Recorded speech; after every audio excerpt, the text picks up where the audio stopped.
Ra'iisul Wasaarihii hore ee Soomaaliya Xasan Cali Kheyre ayaa muddo kooban markii xilka laga qaaday kadib waxa uu caawa ku dhawaaqay in uu yahay musharax u taagan qabashada xilka madaxweynaha ee Soomaaliya doorashada soo socota ee sanadkan.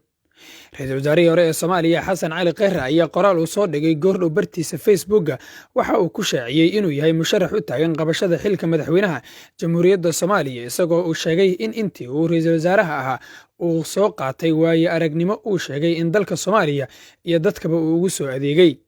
Ra'iisul Wasaarihii hore ee Soomaaliya Kheyre ayaa qoraalkiisa waxa uu ku yidhi walaalayaal waxaan shaki ku jirin in 20kii sano ee lasoo dhaafay ay dowladnimadeennu hore u socotay tallaabadeeduba ha yaraatee muddo xileedkii shanaad ee geedi socodkaas ummadda Soomaaliyeed waxaan ugu soo adeegay mas'uuliyad ra'iisul wasaare xilkaas oo waxna lagu soo qabtay alle mahadii waxna laga soo bartay. Hadda oo la sugayo hannaan loogu gudbo muddo xileed cusub ee dowladda Soomaaliyeed waxaan fikir iyo talo wadaag dheer kadib halkan idinkula wadaagaya musharaxnimadeyda jagada madaxweynaha Jamhuuriyadda Federaalka Soomaaliya anigoo si dhab ah u fahamsan fursadaha iyo caqabadaha la xiriira hoggaaminta iyo waxqabadka dalkeena uu u baahan yahay maanta iyo mustaqbalkaba. Waxaan mar kale isu soo qadimayaa in aan dadkayga ugu adeego si ay ku dheehan tahay karti hufnaan iyo dowladnimo ayuu qoraalkiisa ku soo gabagabeeyey ra'iisul wasaarihii hore ee Soomaaliya Xasan Cali Kheyre oo caawa ku dhawaaqay inuu yahay musharax u taagan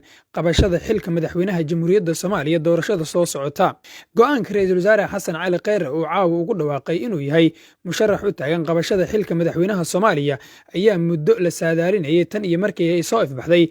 khilaafkii sababay in xilka looga tuuro ra'iisul wasaare Kheyre iyo xukuumaddii uu horkacayay. waxaana ku dhawaaqista musharaxnimadiisu ay ku soo beegmaysaa iyadoo weli aan la magacaabin ra'iisul wasaarihii bedeli lahaa.